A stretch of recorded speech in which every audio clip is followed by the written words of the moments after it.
As against, or you pull back? I am a Negro, and I'm very But proud. I remember the feeling that it left.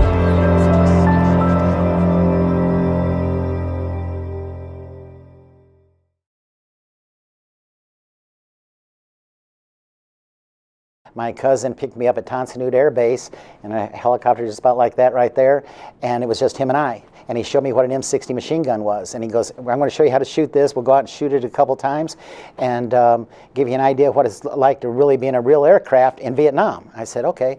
We were out there 15 minutes and flew beside the Pelican Island, and next thing I knew, we were shot down and I was in the river.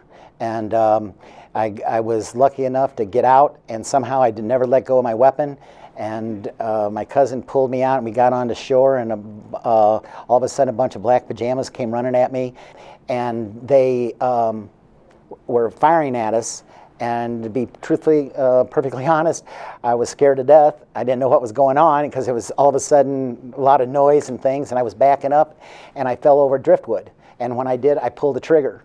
And when I did on the M60, it had a long belt of ammunition still attached to it somehow. I don't know why, but it scraped across right where it was supposed to go, and I fell down on the ground. Next thing I know, I've got a general standing in front of me telling me I did some magnificent shooting, and I had 6 kills there, and it was all by accident, but that was my beginning of my career, my very first day in Vietnam.